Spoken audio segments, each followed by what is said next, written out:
সকাল সকাল টিফিন সেরেই আমি আর মা বেরিয়ে পড়লাম বৃন্দাবন দর্শন করতে। আরে দাঁড়াও দাঁড়াও, সেই বৃন্দাবন না, এটি হচ্ছে পুরীধামে যে গুপ্ত বৃন্দাবন আছে সেই বৃন্দাবন।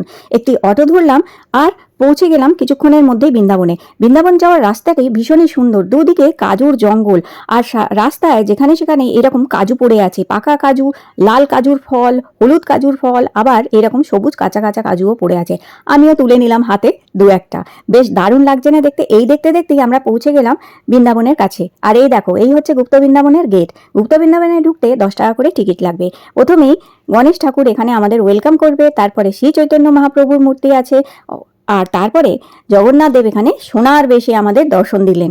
কি অপূর্ব দেখতে লাগছিলেন জগন্নাথ দেব, সত্যি দেখে মন ভরে গেল এই সোনার বেশ। তারপরে বৃন্দাবনে যে নিধিবন আছে সেই নিধিবনের মতনই তৈরি করা হয়েছে এখানে এইরকম একটি সুন্দর রাস্তা। এই রাস্তা দিয়ে ধরে ধরেই আমাদের এই গুপ্ত বৃন্দাবন দর্শন করতে হয়। গুপ্ত বৃন্দাবনে প্রচুর ঠাকুর আছেন, শ্রীকৃষ্ণের জীবনী নানান রকমভাবে মূর্তিতে সাজানো আছেন এবং লীলা নানান রকমের এখানে সাজানো রয়েছেন। এখানে এই শ্রী রাধাকৃষ্ণ এখানে লীলা, রাসলীলা রূপে রয়েছেন। এছাড়াও এখানে গৌর নিতাই রয়েছেন, বড় একটি হনুমানজি রয়েছেন, সামনেই বড় একটি রামের মূর্তি রয়েছে, আর এদিকে বড় একটি দেখো শিবলিঙ্গ রয়েছে। আর এরপরে এখানে রাধাকৃষ্ণ নৌকাবিহার করছেন, ওদিকে শিব ঠাকুর ধরা পৃথিবীতে এসছেন এই রাধাকৃষ্ণের লীলা দেখতে, আর এদিকে সমুদ্র মন্থনও রয়েছে।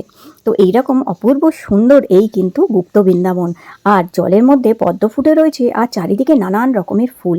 এখানে একটি রাধাকৃষ্ণের মন্দিরও আছে যেখানে ভক্তজনরা পুজো দিচ্ছেন, আর একটি গৌশালাও আছে। সত্যি এই বৃন্দাবনটা দেখে বেশ মন ভরে গেল। মোটামুটি ঘন্টাখানেক সময় লাগে এই বৃন্দাবনটি দর্শন করতে।